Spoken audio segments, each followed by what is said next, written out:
Hello, everybody. Welcome to the class. This is the fourth Mochary Method class. And today we're going to be unpacking energy audits together.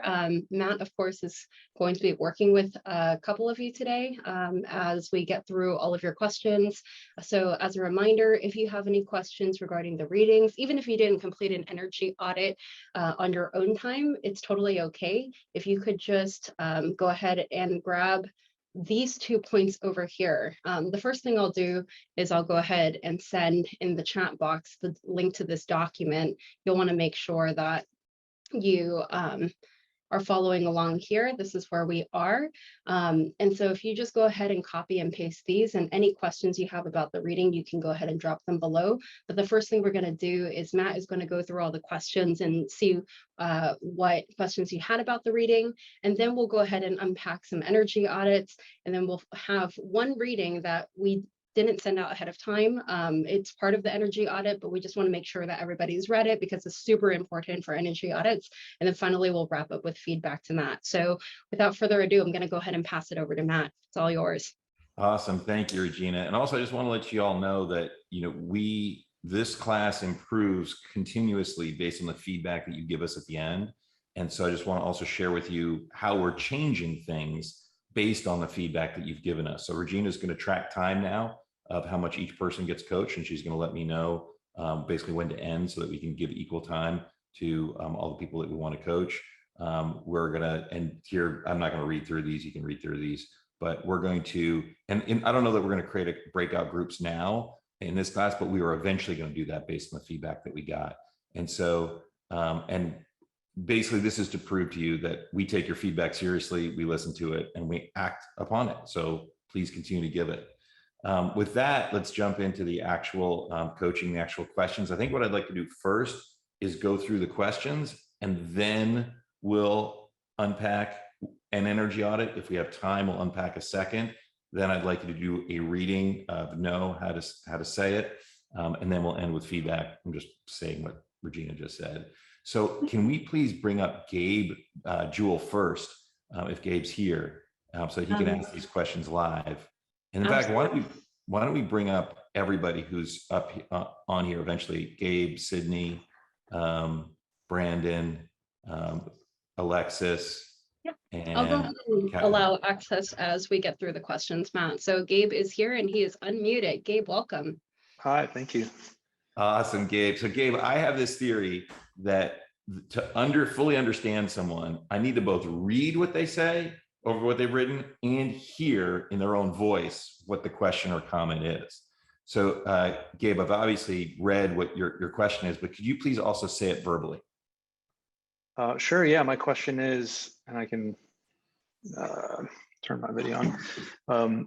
Yeah, the question is essentially if there are any possible pitfalls in building trust through sharing professional flaws. Essentially, this is something that I've actually tried recently, and it felt successful to sort of say, hey, here's something that is important to me to building the team. I actually am not that good at it, so and that's okay. But I just want to make that available to everyone as we walk through together how to make this better for all of us.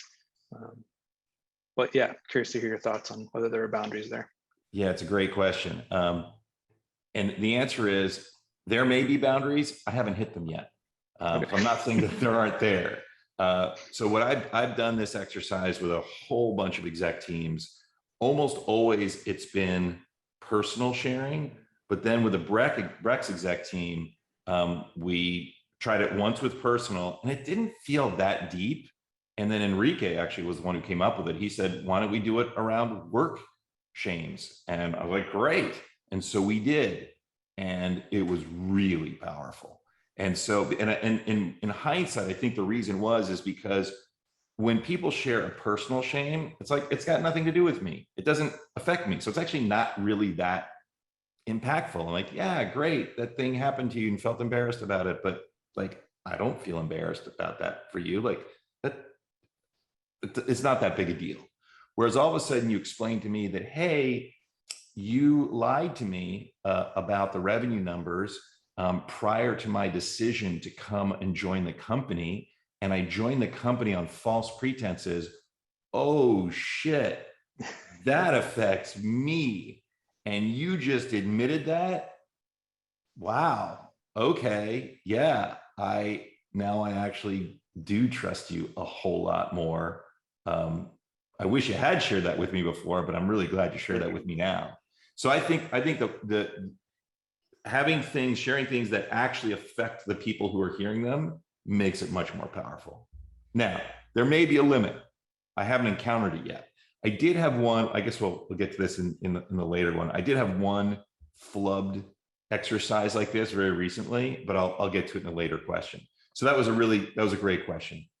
Thank you. I appreciate that. So, and then when we get through all the questions, Gabe, I think we're going to start with your energy audit because yours is, I think, the cleanest and the easiest to sort of pick apart. So Okay. Don't go away. We're going to come back to you. Okay. Do you mind if I ask a quick follow-up? Yeah, sure.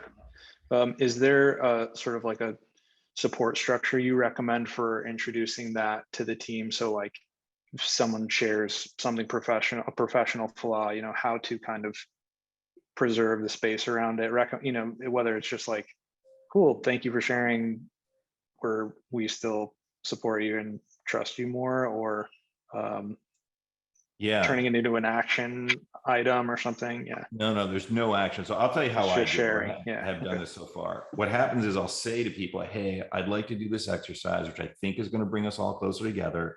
It's a crazy exercise. Here's what it looks like. Are you guys open to it? And I basically have to get every single person to say yes before we go forward, because this is so dicey to do this kind of thing. That's one thing. So now I got everyone's buy-in. Second thing I do is like, okay, I'm going to start. And then I share something and I try to go radical. And then everybody's jaw drops and they can't believe that I actually admitted this thing. And then I ask them, do you feel more or less connected to me? I ask one person, they say, I feel more connected to you. Well, why? It's because I have flaws too, and you are willing to admit yours, and that's really powerful. And I ask the next person, more or less connected, and basically go around the entire room and have every single person state whether they feel more or less connected. And of course, almost everyone is either neutral or more connected. No one says they're less connected. And that's it. Now I've proven that this crazy thing that I shared, which everyone can recognize is pretty crazy. And now the group, they also recognize themselves, they feel more connected. So now, but I'm only saying, do you feel more or less connected, to prove to the next person that it really was a universal feeling of greater connection. So then I asked the CEO to go, and the CEO hopefully says something as radical as what I said. And then I ask the same, I don't go through every single person at that point. Then I ask maybe 3 people, do you feel more or less connected? And 3 people say yes. Then I go to the next person. And that, I find the radicalness of the first 2 sort of sharings determines how radical everybody else will be.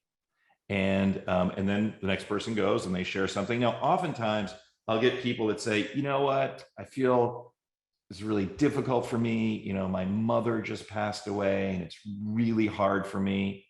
That's not a shame. That's sadness. And oftentimes people get confused between the 2.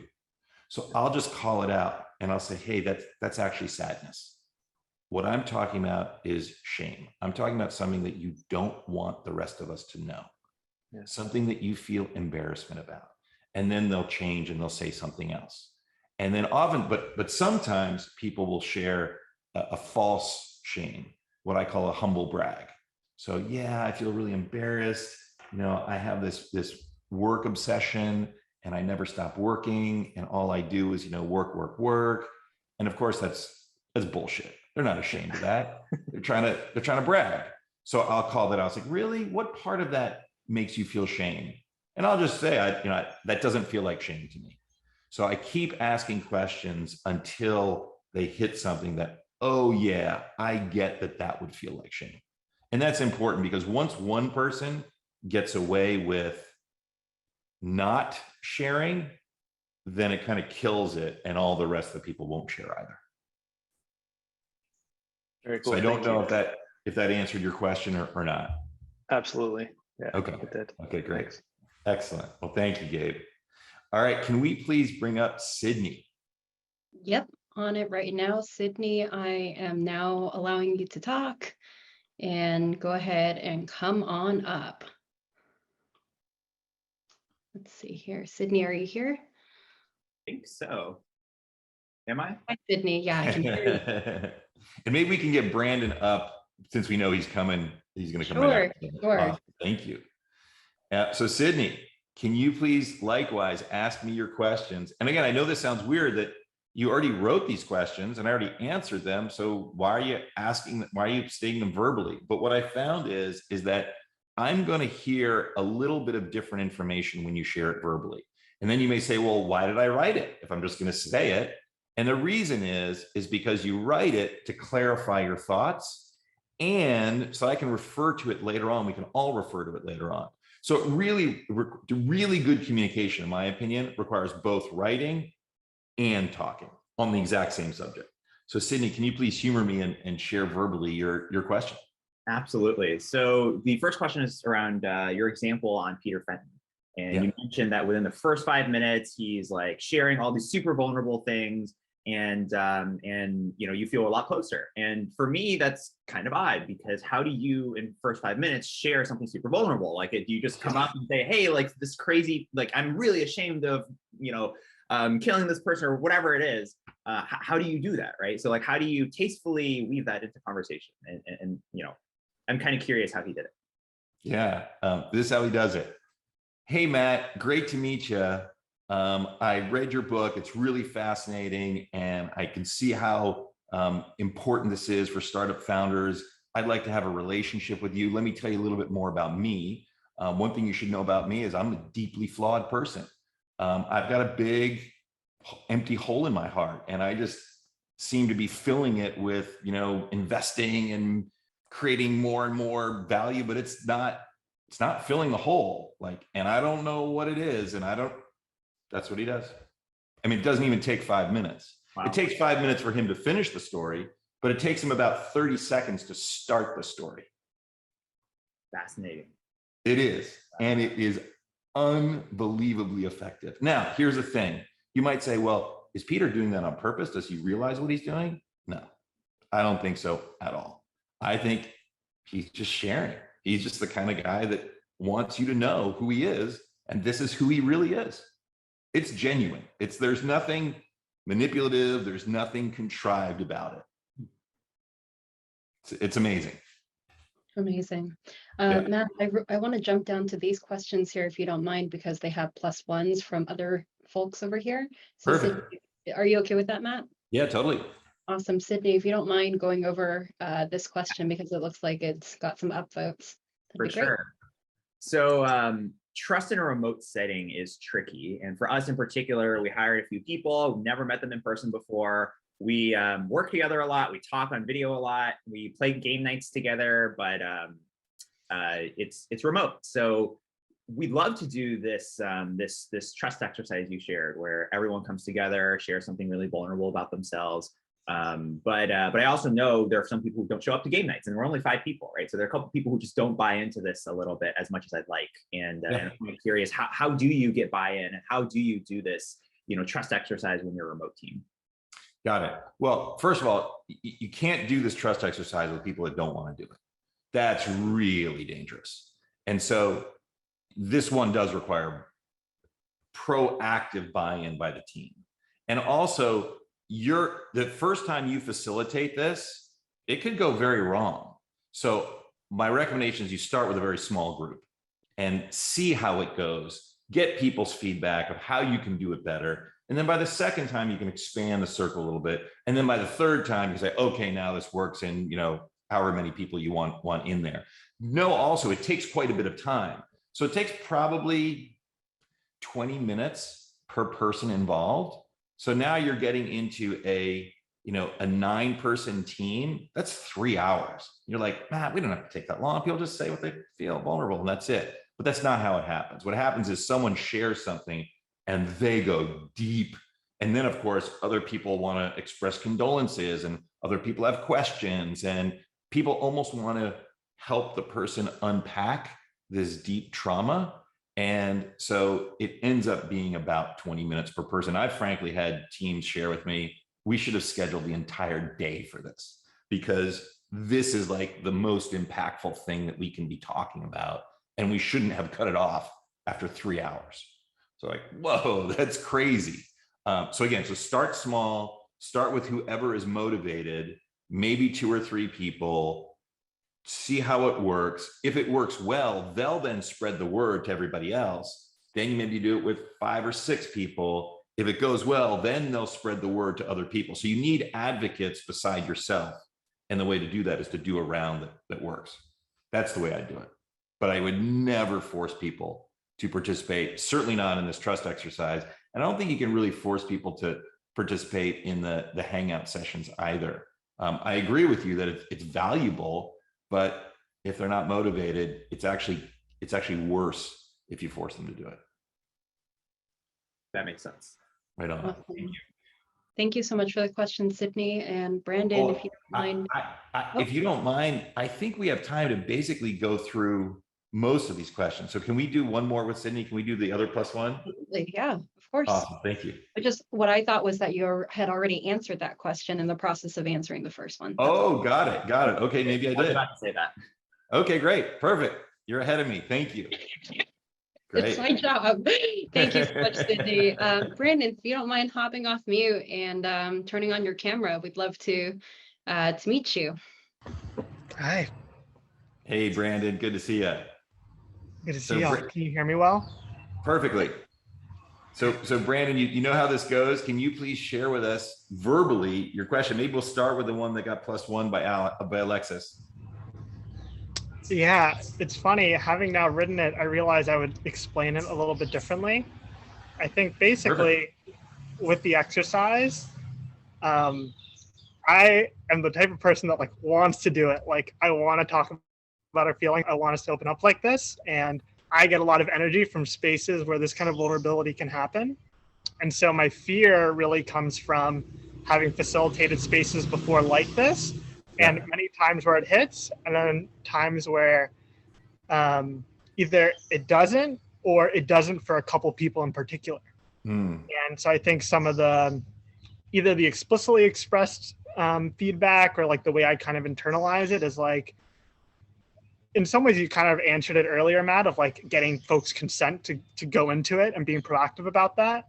But one is like, oh, it's forced vulnerability, or like I didn't sign up for trauma sharing, or that kind of thing. So I guess like maybe the fear I still have around it is like, what if it doesn't go well? What if someone's sharing something that feels like too big for the group to handle and it somehow backfires, something like that? Yeah. So I've never had someone share something that's too big to handle, because usually, almost always, the shame that we feel is an irrational fear. It's like, it's not something that will make people feel disconnected. It's just the opposite. People go, yeah, I have that exact same thing, or I completely understand, that why you would have done that in that situation, or yeah, that's a little tough. I might not have done that, but I get why. I think it's whatever you did was human. And so shame gets dispersed, melts once it's shown into the light, because once other people see it, they're like, yeah, no big deal. Like, that's fine. And then all of a sudden we realize that we didn't need to feel shame. We manufacture the shame feeling. So I've never had someone reveal something I've had people reveal that they've tried to kill people, that they've planned on killing people. And even that, I've never had someone say I actually did kill someone. Would that be too much? I don't know. I don't even think that. But certainly I tried to, and I planned in a detailed way to kill the person. That's both been revealed, and neither one of those was too big. So but there have been there's one in particular that didn't go well. And it's the most recent one I did. I did it about a month ago, and it was with the Robinhood exec team. And they were in their offsite all in person together, and I wasn't there. I said, like, I'll do it, but I'm just going to do it remotely. I'm not going to fly in for this. And we did it, and I did my reveal, and I shared my big, deep thing. And frankly, whenever I share this thing, I cry because it's powerful for me. And here I am on a screen, and they're seeing tears come down my face. I'm not even sure if they could see that, but it was kind of like, and this is how I interpret it later on. It was kind of like they were watching a movie. Like they're like, okay. And it didn't really move them. So therefore, when they started sharing, they didn't really go deep because they didn't really feel that I had gone deep. And I think in all the other situations, I've either been in person with everybody or we've all been on screens. So there was like a parity of the level of connection. And whereas in this one, there wasn't. They're used to being around people in person, so they're feeling much more. And then they see me on a screen, they feel it less. And so they weren't motivated by it. That's my interpretation. Whatever it was, it didn't work.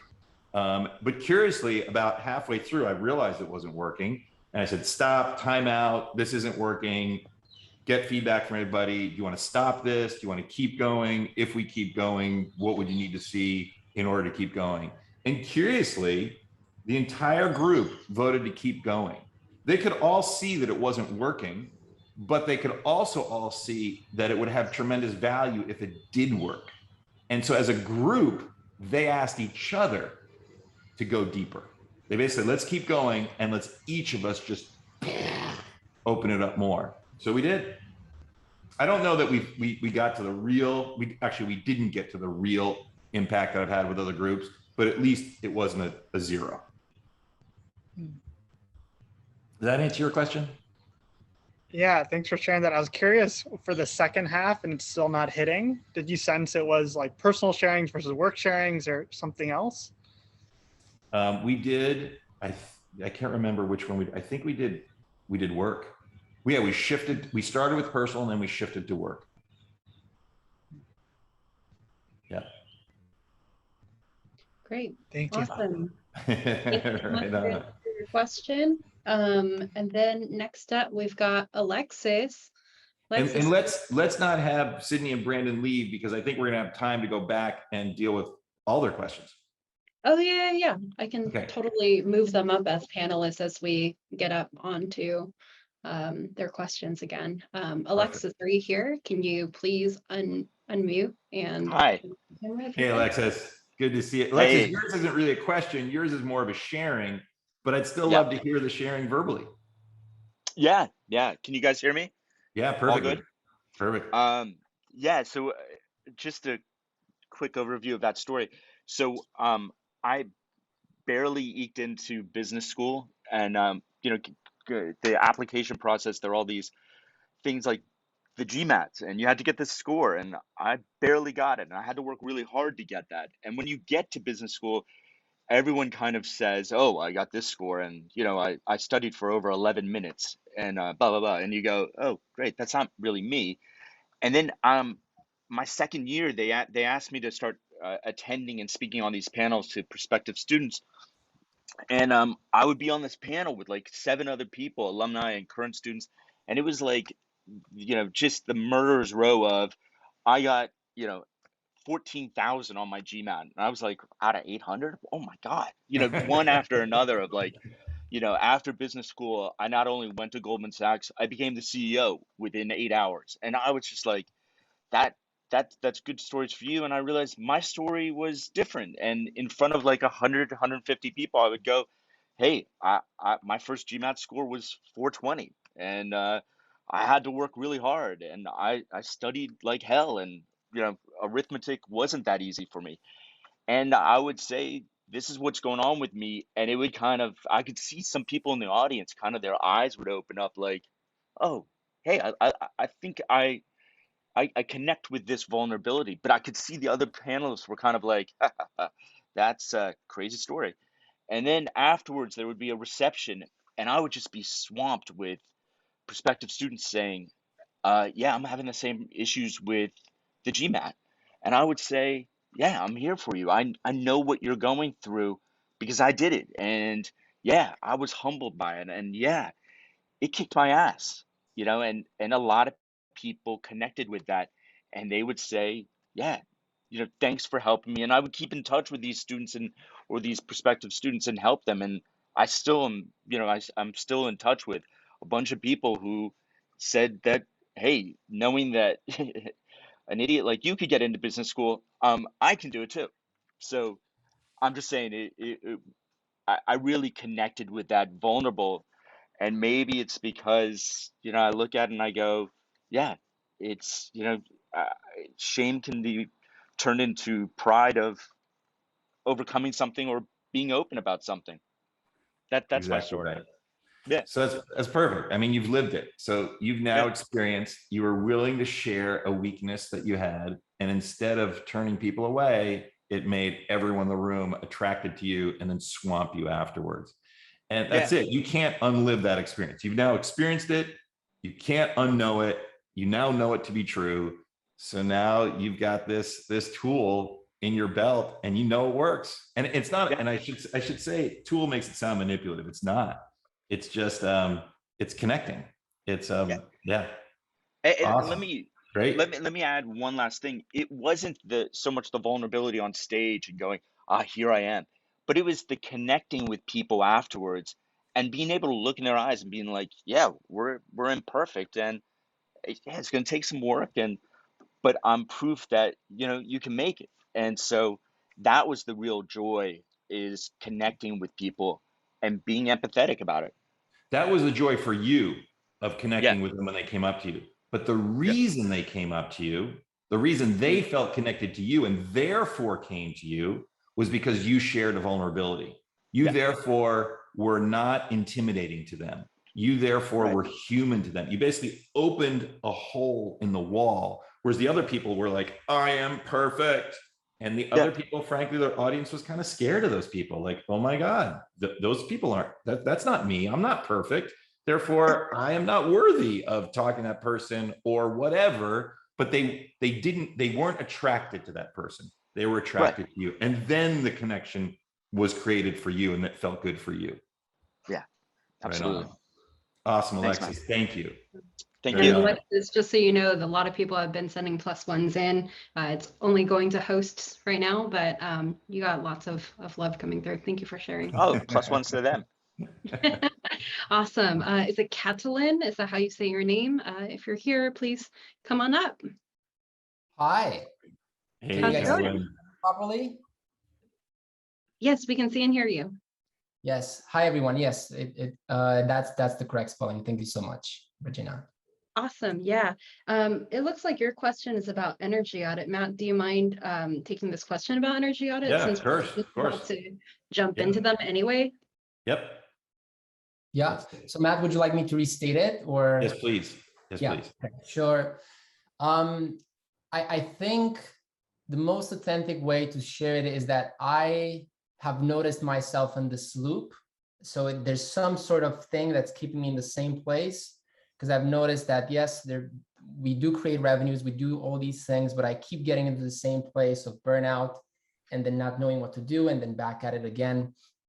So I guess my question is, I keep realizing that I don't enjoy being a CEO, or at least how I define CEO being.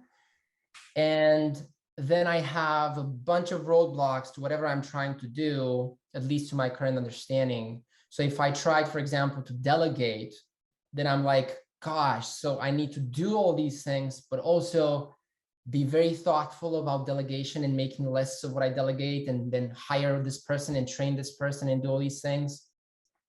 And then if I delegate all these things, then what would my equity be like if I hire all these execs? Because in my head, I need to hire a couple of executives next to me. And what would be fair equity then? Because I can't just be here holding 50% of this company and do two things. In my view, doing what I love is like 2 or 3 things really. So then should I just be a board member? And so it's like all this combination of things. What I do know is I'm stuck in this. And for example, last night I was like, gosh, I was like, am I gonna just close this company? It's making me it's making money and all these things, but I'm like, I'm just like super, super tired. So that's as far as I can take it. I know it's not as clear as it could be, but that's kind of where I am right now. Yeah. Kevin, what a great question. Thank you. This is amazing. So first of all, there are 2 people before you that I know, friends of mine, that were in the exact same situation. And I said to them, If you don't enjoy it, here's the real whammy. You're actually not good at it. And so you think your company's doing well. Look what happens when you put someone in that role who actually enjoys it.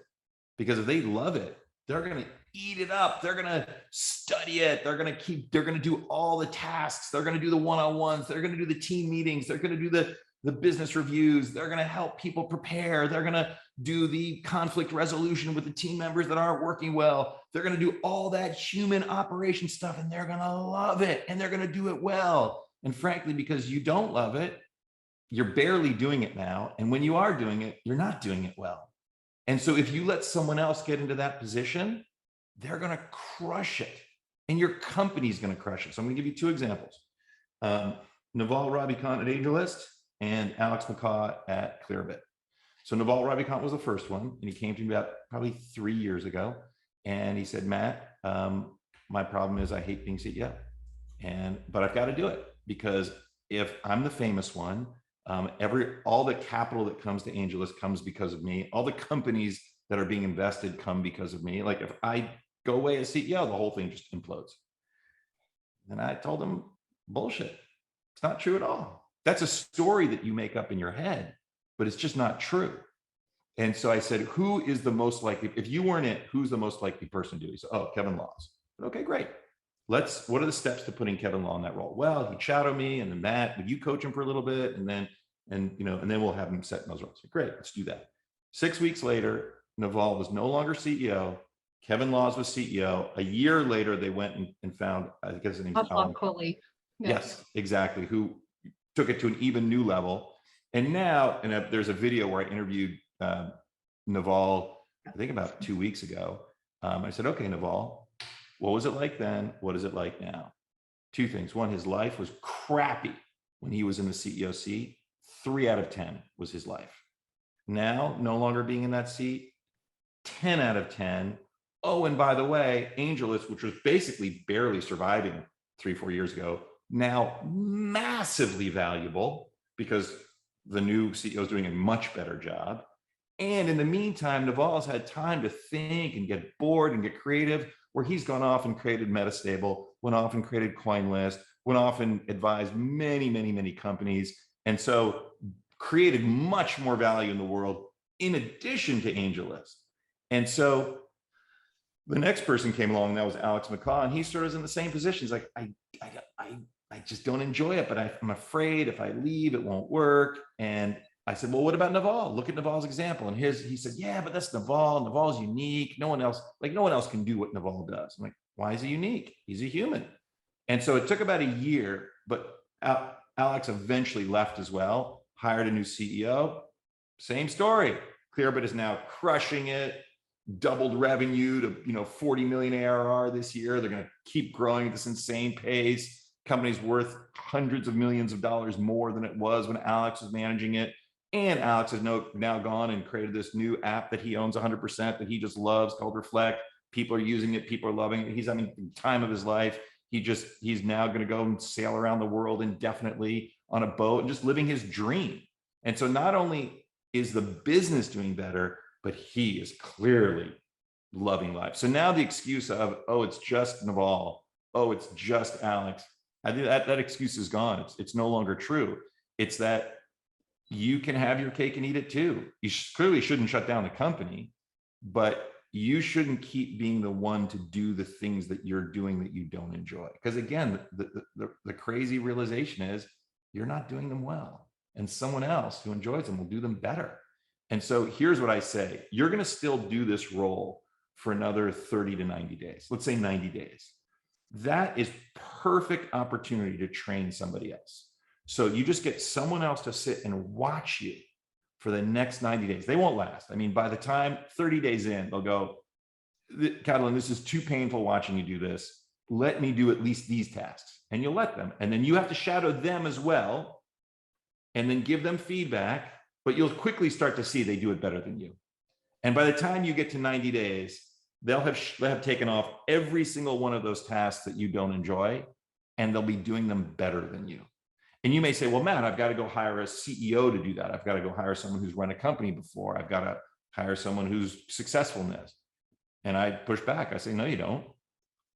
Pretty much anybody can do this as long as they enjoy it. I mean, typically this has been a chief of staff role, but recently Chris Manzi at Viz, he knew that he needed to hire chief of staff because among the CEOs that I coach, basically I now require it.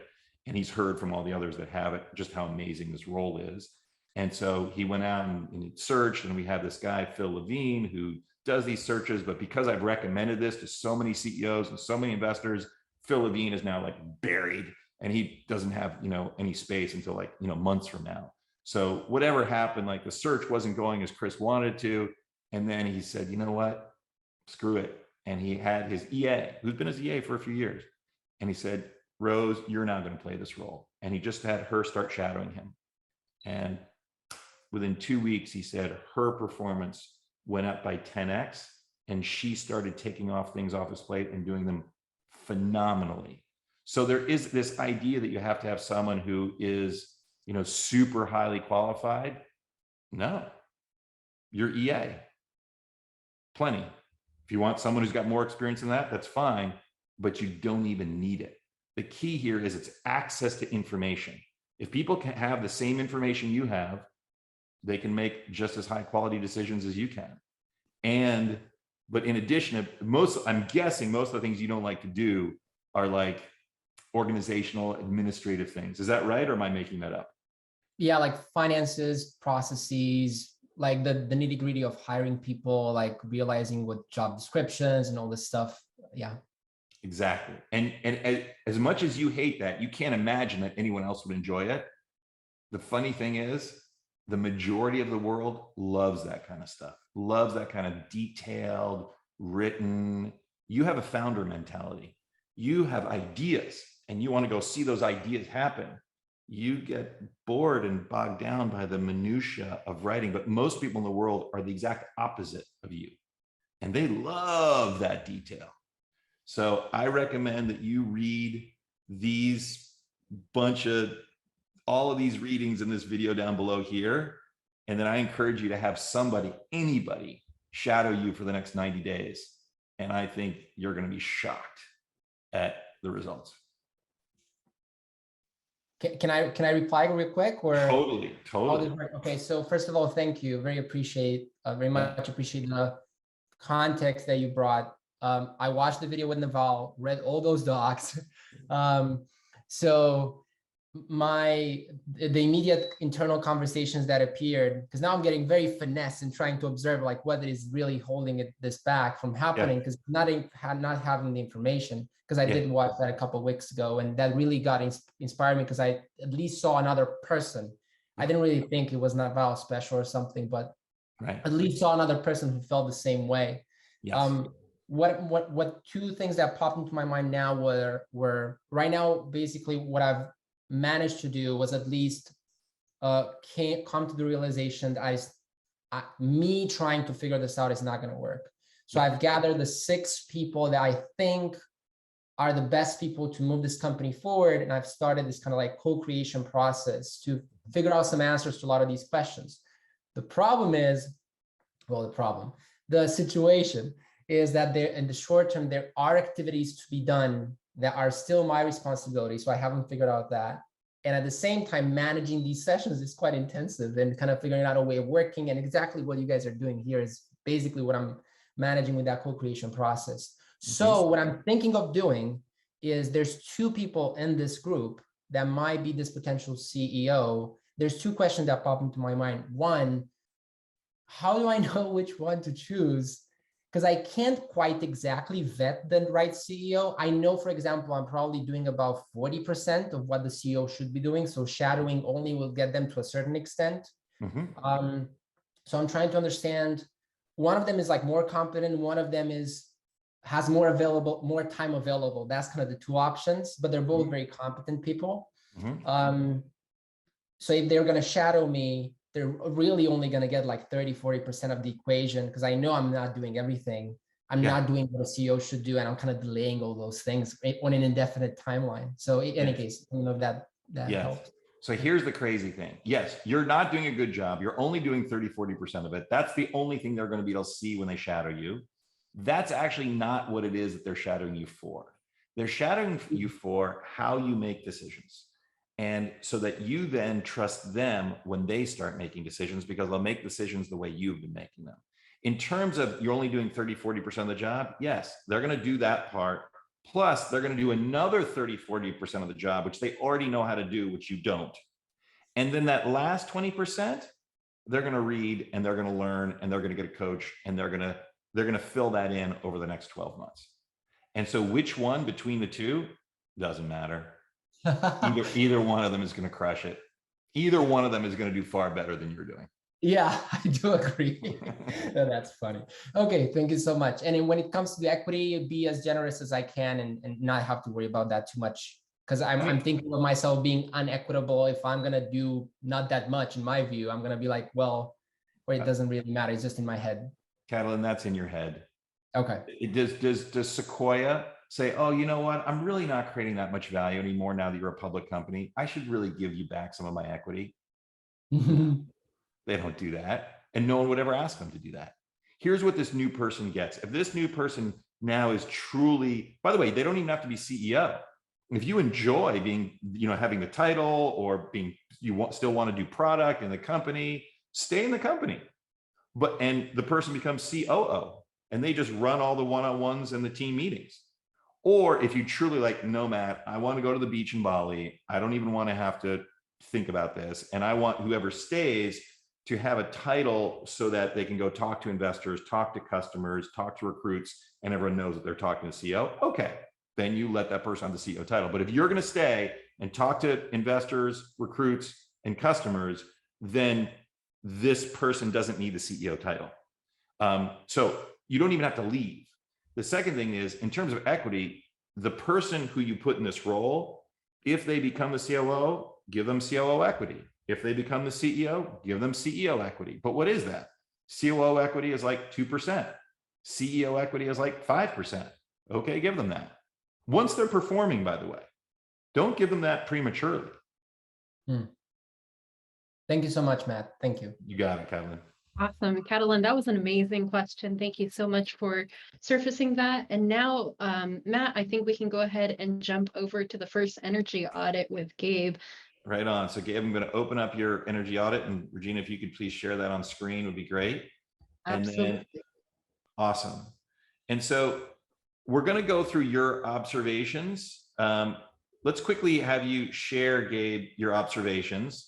And then let's just have you share your observations in red categories, and then I'll help you unpack each. Okay. First observations. So yeah, they're just looking back on the calendar. I noticed that there are large blocks of unstructured time where I didn't like explicitly put in my calendar what I was doing during that time. And there are a couple moments where I know that I was doing like deep work that felt good to me and was energizing, but there are plenty of times where I just assume that because of like how I feel at the end of the day, that between meetings or before my day starts, I'm in like responsive mode, and that sort of wipes me out. Okay, so we're going to list that as a red. Draining, email, and back and forth. I just put at the bottom of the red category. Cool. Great. Thank you. Yeah, I've noticed recently that the weekly team meeting drains me, and this is like a meeting where it's like an all hands essentially. I mean, we have a pretty small team, but we're sharing, and this this is connected to my trust question, because this is something that I just brought up to the team where I was like, it's tough for me if it's not a conversation. It's tough for me, but I would also love everyone's buy-in, as to how to make this a successful time together. Yep. Perfect. So I added that also to the red category down below. Cool. I don't have scheduled email time. I'm just sort of like grabbing it when I can, and Yep.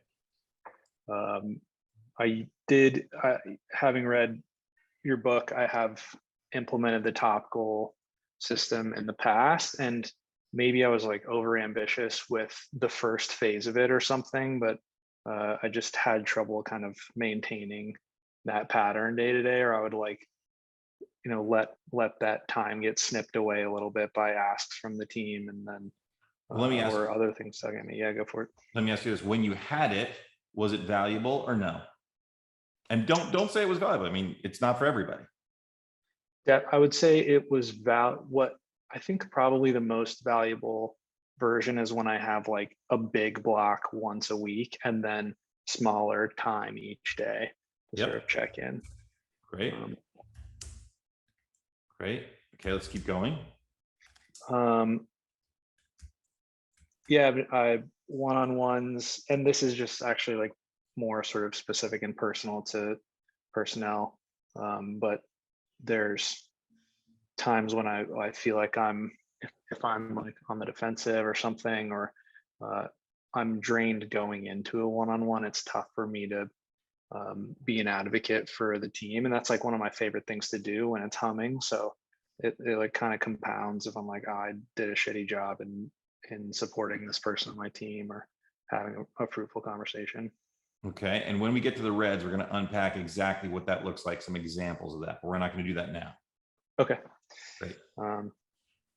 The work with partners and possible customers is fun for me when it's about like the shape of the relationship. But then once we get into sort of, how it's being communicated to the world and that sort of thing, it's less interesting to me. It's sort of like what you were describing to Catalan about like imagining the world and the idea, and then as soon as you're like maintaining the minutia of it disappears. The magic disappears a little bit. Perfect. And in this case, instead of envisioning a product, you're creating a relationship with someone, you're creating connection with someone. Yeah. And once that's done, the rest feels like it's no longer superpowered. Yeah. Yep. Makes sense. Exercise is energizing. Yep. Lately, I mean, I think I've just been feeling pretty burnt out. So when I'm forced to get away from the screen and like engage with the world, I had this realization where I was in the dentist chair the other day getting my teeth cleaned, like staring at the ceiling, and I was like, wow, this is kind of great. Like I think I have a problem. And the beauty is when we start canceling other things you're doing, you're going to have open blocks, and we're going to have you preserve those open blocks to stare at the wall. And you're going to be amazed at how productive that's going to be for you. But we'll get into that in a little bit. I mean, it's going to restore your creativity, which my guess has waned significantly recently. Because when your brain is constantly getting pinged, your brain, there's a level of creativity that exists in your brain that takes a while to come out. And there's two parts of your brain now. There's the prefrontal cortex, there's the amygdala. There are many other parts, but those are two major parts. And the amygdala is the one that responds to crisis. And basically any ping, any external stimulus is interpreted as some level of crisis. So you need to actually get bored. The world needs to seem and appear to be just, there's nothing requesting anything of me. And then slowly brain activity migrates forward to the prefrontal cortex. And only once it's there and there for a while do actual creative thoughts appear. So this is why people talk about the flow state. This is where people talk about why people meditate. This is why people, and it's all about that. It's about eliminating distractions for a fairly long period of time, and then creative thought occurs. So we'll get into how you can do that. And one of the easiest ways is to simply put away your phone, because that is constant stimulus. Even just being on Twitter, Facebook, whatever, that's stimulus. Yeah. Yep. I did read that document. I read that document that you put there this morning, actually. Okay, great. Got some plans in place. Yeah. Excellent. Excellent. All right, let's keep going. And then this prep for events is essentially the same as this is the same as this partner customer meeting item, where it's like, and then just sort of like doing a little bit of thinking about the genius zone is, imagining what the company can become, and creating space for people. And I think when I'm like feeling wonderful about what I'm contributing, it's basically empowering people to do their best work, being sort of their guardian and clearing space, and also like imagining where the company can live, like sort of beyond the edge of what we're doing now. and helping like articulate that vision to everyone. Yes, completely and utterly agree. And the good news is that zone of genius that you are thinking you have is the single most important thing that a successful CEO can do. So we'll have you read these later, not right now, and the rest of the time, being bored is actually a very high value function, because it means that you're ready to jump on crises that occur.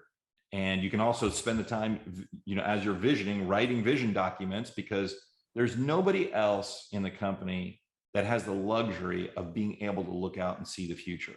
And if you don't give yourself the time to do that, then it's not getting done at the company. And the companies that succeed massively are the ones that are looking out in the future and saying, oh, this is the problem that's going to occur for customers. It hasn't even occurred yet. And here's the solution for it. And if you're not doing it, your competitor is, and you lose. And so it's massively important. So now let's get into the red categories and let's start to create some actions here. Okay. So can you please share with me what's written? And this is, you've sort of interpreted everything, but let's go a little bit.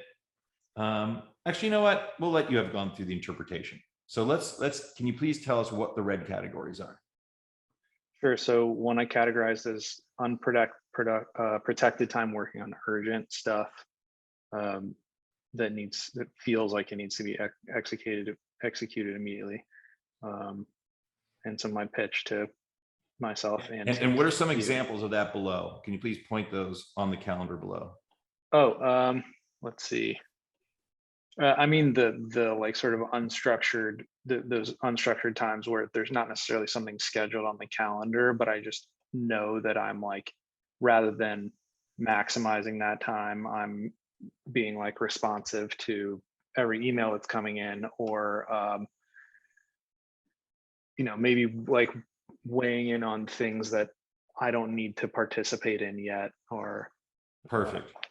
Yeah, perfect, makes complete sense. You had above also, so it sounds like you're no longer going to do this. Instead of outsourcing it, you're going to have top goals. So you're going to have structured time to get on top of issues.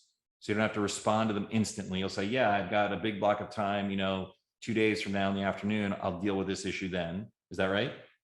Yes. Excellent.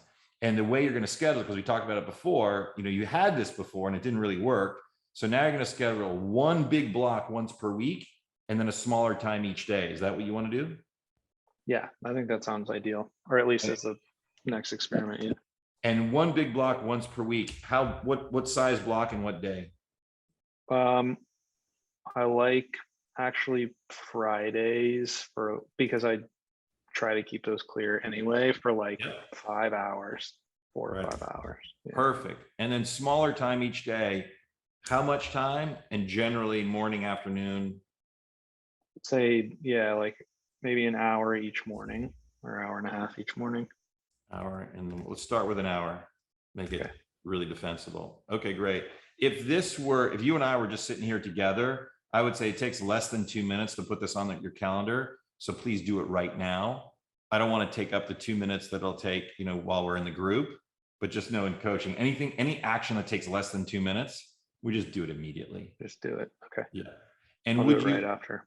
Right on. And then scheduling, you'd also mentioned scheduling email time. This is a great practice because this is also part of being reactionary if you don't have it. Would you be interested in scheduling email time as well? I'm interested in it. My concern is, I guess, is provided that I want to like triage throughout the day or something, or just like, or until my team is like comfortable with the fact that that's happening. Maybe I don't need to do that, and I'm just projecting that they care. But right. By the way, does your team communicate with you via email or something else? Email and Slack. Okay, so you can ask your team, sometimes say, hey team, email is for my external communications and I only respond once a day. If you want me to respond quicker, hit me on Slack. That's what I'll be monitoring throughout the day.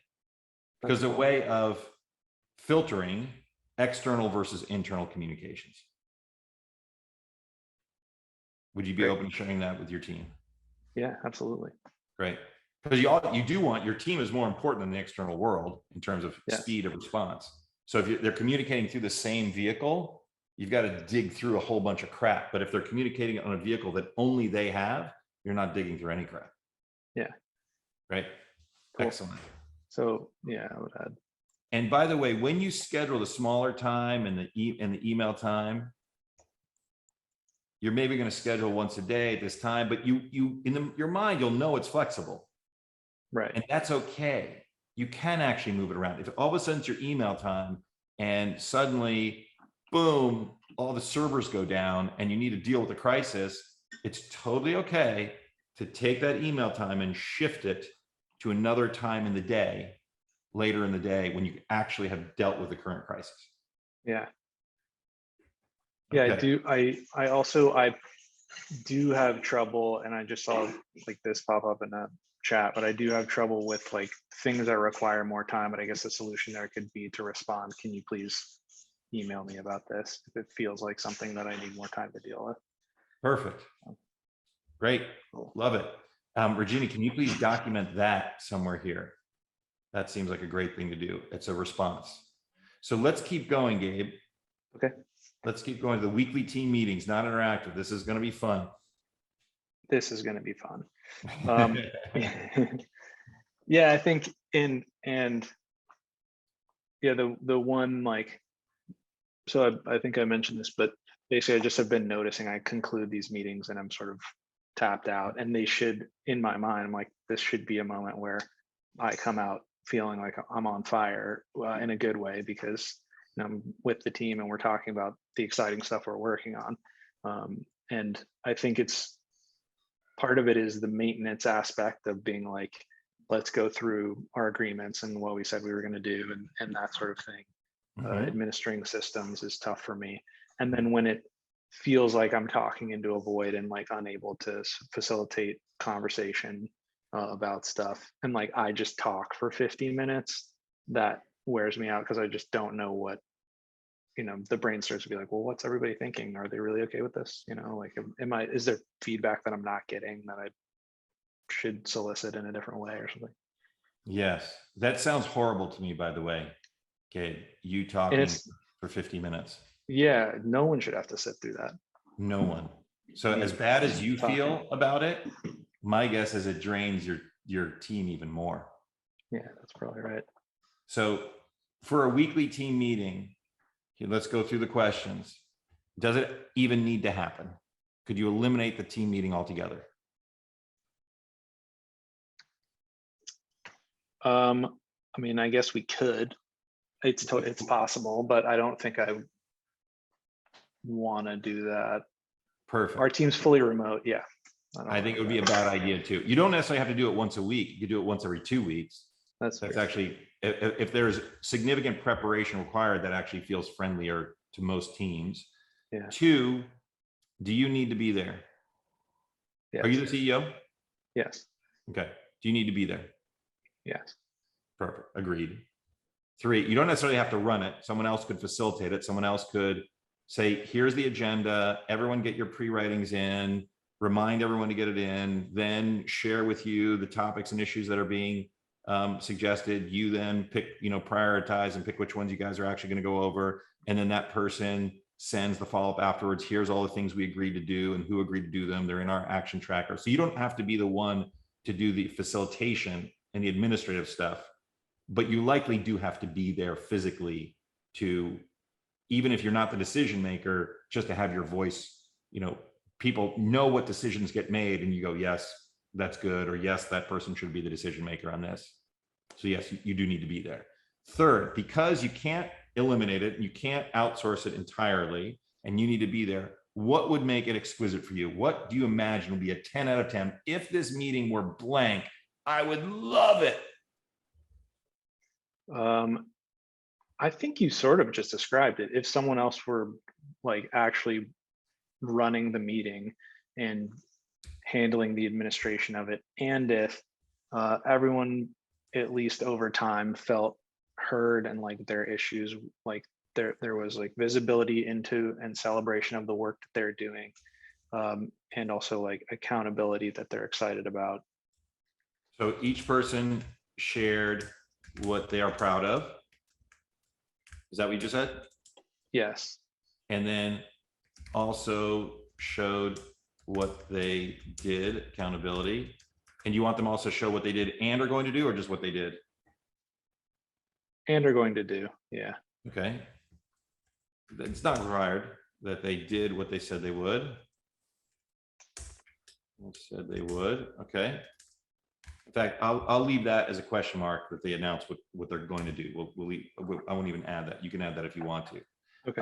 Now you did also talk about you wish it were interactive. So them sharing a lot, okay, that's them sharing, and then you'll share some stuff, but you're not really getting feedback from them on decisions that you need to make, nor are you getting feedback from them on how you can be better.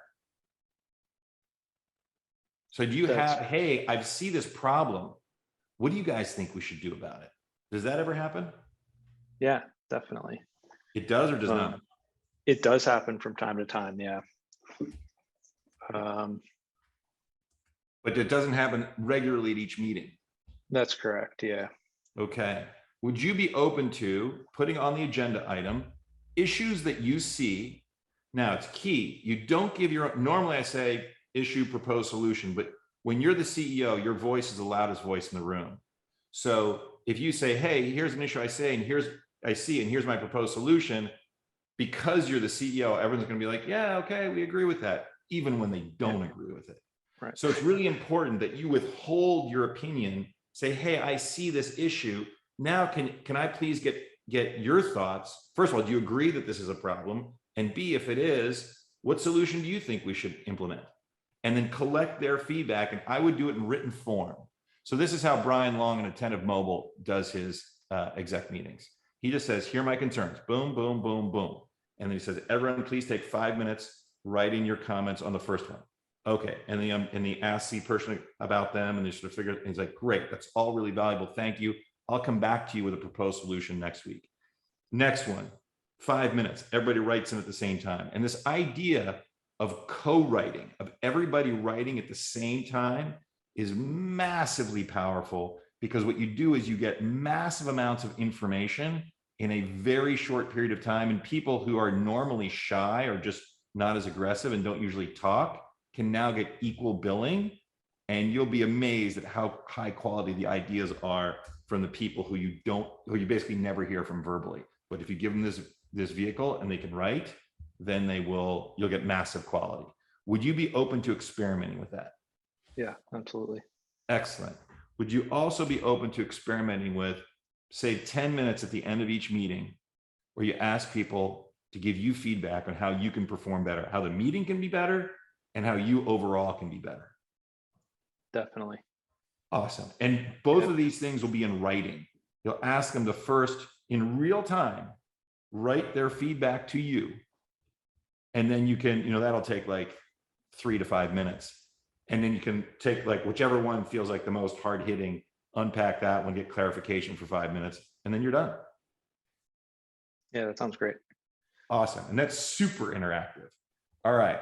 So I think you do need to be in these meetings. We're not going to not outsource this. We're going to make this exquisite instead. And I think we're not going to eliminate this. So I think this is the action right here. Do you agree and who are you going to have be the meeting owner and run this? Do you have a chief of staff? I don't yet. Okay. So who are you going to pick to run this? I don't know. Okay. And I would feel comfortable trying to run it under these circumstances and seeing if it improves for me. Okay. Why? Why wouldn't you simply ask your team, hey, is there someone else who enjoys this kind of stuff? Because I really don't.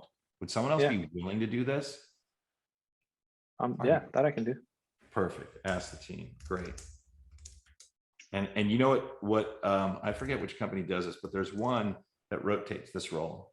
Every person has to be meeting owner exec team, and it rotates once per week. So everyone sees what a pain this is, or other people get to, you do their own ideas, and you get to see who runs it most effectively. That's cool. And would you also be willing to experiment with this meeting guidance sheet? Regina, if you could open that up so people can see, it's just a list of very clearly what the outcome, what we're trying to get done here, what pre-work needs to be done, what the agenda will be, and hey, did we achieve the outcome and how can we make this better? Would you be willing to experiment with using this sheet? Yeah, absolutely. And it's right on time for me because I made an agreement with the team that I would propose a new structure for the meetings. Okay, sounds great. Copy paste. Excellent, excellent. Okay, great. I think this is going to be a massive unlock for you. All right, we still have a little bit of time left. So I say we keep going, probably about 4 minutes left here, and then we'll go to feedback. Friendly reminder too, if you want everybody to do the reading for know how to say it, we need to also. Oh, that's actually key. Let's do that.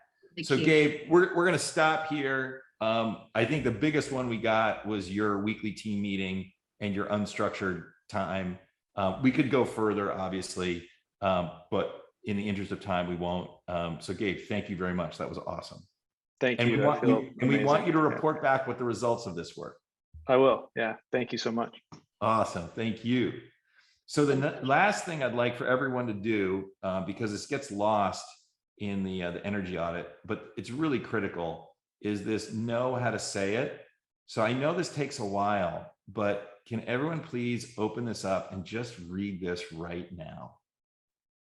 And I know that in previous sessions, we've received feedback that some folks have requested that we don't do reading time live during the class in order to save time. But in this case, Matt believes that this is a very important, crucial part of the energy audit because you can't, do an energy audit properly unless unless you understand how to say no to people. So we're going to use this time to go ahead and read through this. Is that right, Matt?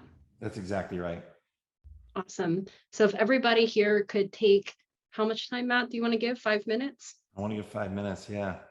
We're going to take 5 minutes right now to read through this doc. I've gone ahead and pasted it into the chat. I'll go ahead and paste it again. If everybody could take 5 minutes now, I'll go ahead and start the timer.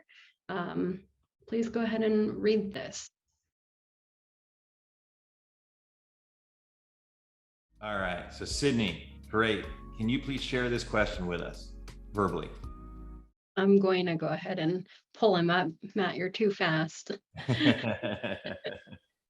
All right, Sydney, you got the mic. All right. Can you hear me? Yeah. Awesome. Thanks so much. So my question here is around the informational meetings. And in informational meetings, I've been doing one of the tactics you recommend, or the, I guess, relationship building exercises you recommend, which has been fantastic. I text, I block an hour a week, and I basically text a bunch of friends, investors, current investors, past investors, friends in general. And I say, hey, like, make it really personal. And it's led to some really, really cool responses and conversations. However, because it's an hour a week, maybe I should just lower the volume, but a lot of people also say, hey, we should totally catch up. Let's grab a coffee, or let's, schedule a time to chat. And because I tranche my emails and I only do emails during certain times, I only see it at the end of the day. I can't just call them immediately. I also structure my time in a way where my dinner is my unplugged time.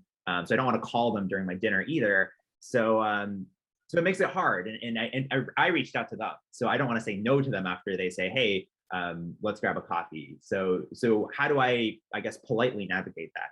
Yeah, beautiful. So this is like metric and counter metric.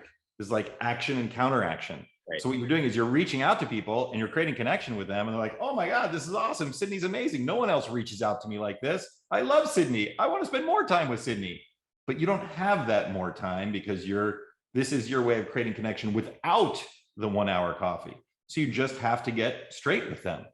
Hey, thanks so much. I'm really glad this, you're excited to get this text. I do have to let you know that here's everything else that's going on with me. I'm running this company. And by the way, I would have this in a cut and paste. Like you write this out one time, you share it with one person, but then you leave it in a snippet somewhere in some Google Doc that you just copy and paste it to everyone who makes this request of you.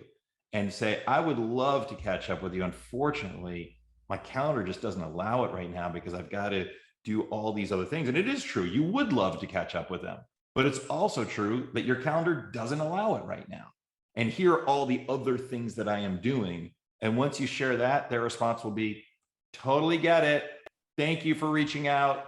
Whenever you do have time to catch up, we'd love to catch up with you. Boom, done. Matt, if you don't mind me giving a quick demonstration, because I did just drop something into the chat for anybody who is looking. I use Alfred to save a bunch of snippets. You can go the route that Matt just talked about with Google Docs, or you can actually use Alfred in order to store snippets. Let's see, can you guys see my screen here with Alfred pulled up? So if you download it and you get the Power Pack, what you can do is actually save a bunch of things just called saying no. And I have snippets that are emails or text messages that I just write no to coffee, no to meeting, no to project. And what I can do is actually just show you guys how that works. All I have to do is type no here, no to meeting, and it auto-populates an entire message for me. So highly recommend everybody download that. Sorry, that's my productivity app. That's fantastic. Thank you, Regina. Sydney, did that answer your question? And you're going to feel fear around this because you're going to feel like, oh my gosh, if I just texted someone, they ask me, then I'm going to feel like an asshole, and they're going to think I'm an asshole to then say, oh, sorry, can't meet with you. It definitely feels a little like that, but I can see how if I make it tactfully, I also just don't have enough time. Like, honestly, I can't fit like that many conversations. I have to make those calls. That's right. That looks like magic, by the way. Like, literally, I use so many keyboard shortcuts and emails. I did not know I could do it all across my computer. I am totally stealing that. Yeah, I save everything from links like Zoom links, Matt's Calendly links. I save everything into Alfred. Highly recommend it. It's a one-time purchase. Awesome. We don't own any equity in Alfred. No, this is just, I'll write something up one day on my productivity stack, but I think we can go ahead and jump into feedback now, Matt. Excellent. Yes, please. So can everyone please jump to the very bottom of the doc? Siddharth has already given us feedback. Thank you, Siddharth. And then can everyone else please copy one of these sections, paste it in, write your name, your feedback. And in the last few minutes, I'll try to respond to whatever ones get up here. And then in about 3 minutes, we'll end the call. And thank you all very much for coming. This was awesome. Thank you. So Siddharth, I'll start with you. So yeah, I get it. You want to be able to put this on your calendar and plan for it. I think you gave this feedback earlier. And so here's what I'll commit to. Well, Regina, I think we've gone to every other week. Is that right, Regina? That is correct. Okay. And so now I just need to sync with you to make sure that we're okay with a once every 2 weeks cadence on every Friday at 9 a.m. So that should be the general cadence, unless there are scheduling conflicts with your coaching schedule, Matt, but that should be the general cadence. And I don't want to commit indefinitely, but why don't I commit to 3 more every other week at this time? Yeah, well, we'll have to make sure that that is even available in your calendar, Matt. You're a busy man. Okay, fair enough. 2 weeks from now is Thanksgiving holiday anyway. Oh yeah, so no, not that. Throw it off. So but why don't we do this? Why don't we, whatever we do plan, we'll publish so that Siddharth, you can plan around it. That's a great one, Siddharth. Thank you. Yeah, and there have been a couple of other people who have requested that as well. So we'll definitely keep that in mind. I think that the next session that we do, because 2 weeks from now is Thanksgiving holiday, we'll do the following week. So December 3rd, everybody can mark their calendars. We'll probably do one December 3rd and December 17th, and I'll go ahead and publish those on Luma as soon as we confirm it. Fantastic. That's excellent. Awesome. So Sneha, sounds like you found value in seeing the energy audit. That's great. Mm-hmm. Mm-hmm. Great. And as that comes in and we wrap up during this final minute, if there's any other questions, comments, or concerns that anybody has, whether it's about this group or the coaching class or Matt's methodology, or even some of the write-ups that he has, feel free to either post it here in the feedback, or you can reach out to us anytime on Luma. I want to encourage everybody here to join our Luma community, which is going to be Luma/Mochary. I'll go ahead and drop that link. And in the chat right now. So if everybody joins there, that's where we're going to have the most up-to-date information on when we do classes, when we have special events, and so on. All of these sessions are also being recorded and uploaded to our YouTube channel. So in good Alfred fashion, that is our YouTube channel. And you can go ahead and subscribe there. Not only do we upload all of Matt's classes there, but we also upload all of his video casts with special guests such as Naval Ravikant, Emily Choi, Ryan Breslow, and many, many more. So please go ahead and subscribe to our YouTube channel. Matt, is there anything else you want to add after I'm done plugging you? Yeah, I'm going to deal with a little bit more feedback. So, we're going to run over time a little bit here. So Sneha, thank you very much for that. And it sounds like you're saying is, hey, Matt, could you also not order who you respond to by time they put their comments and questions in, but some other way, randomize it a little bit. And so what I'm doing now is I am saying who's ever got their comments in by 24 hours ahead of time, those are the comments that I'm going to read and respond to. And it's actually not the earliest ones, but it is one day ahead of time. And so, for example, Sydney was actually the guy who first got his comments and energy audit in. Gabe was afterwards, but Gabe's energy audit I thought was a little bit would have been a little bit easier to go through. It was sort of a little bit more structured and cleaner. So I figured as an example for the rest of you, that would be the better one to start with. But what I don't want to do is make it that like at any time you put things in, because I need to have some time to read these, and 24 hours to me feels like a reasonable amount of time to go through them. So I do want to, yes, I'm not going to do the earliest first. I'm going to do the ones that are most relevant starting at one day before the class. So thank you, Sneha. That was a great comment. And then Gabe, daily. Wow, sorry about that. I hear you, but I don't accept. And then right on. And then can I shout out round of Gina, Alexis? Maybe we'll talk about that offline. And then see here from Matt is goal, maybe some polls in class. Oh, that's a really good one. Fu, thanks. That's a great idea. Some polls in class to ask for opinions. Great, let's try it. I don't know how we're going to do that, but my guess is we did it where I put out a poll and asked people if it resonated with them or not, and they voted yes, no, or partially, and you called up people who said partially. So awesome. We should bring that back up again. Thank you so much, Fu, for flagging that. Mental reminder to here. I'm going to actually, you'll see me do this real time. I'm going to add an action for myself here. So Regina set up polls for our next class. And so now that's going to be an action item in my Asana, and I commit to doing that. I accept. Thank you, Fu. Yes. And then Catalin, you coming up with more specific questions. Actually, Catalin, if you wouldn't mind also coming back with results of what you've done, you're about to do something pretty radical. And I would love to hear how it turns out. And also, Gabe, you're about to change up your exec team meeting. I would love to hear how it turns out. And so anytime you implement things that we're talking about here, please let us know, because we'd love to hear the results, and other people would love to hear the results as well. And so, because again, me just saying this stuff works, there's no proof in that. But you saying, like Sydney, you saying, hey, I've been doing the reach outs for an hour a week and just pinging people, it's super effective. That's compelling. So we want to hear more of that, please. And then Brandon, ask your question out loud today. Nervous and oh yeah, okay.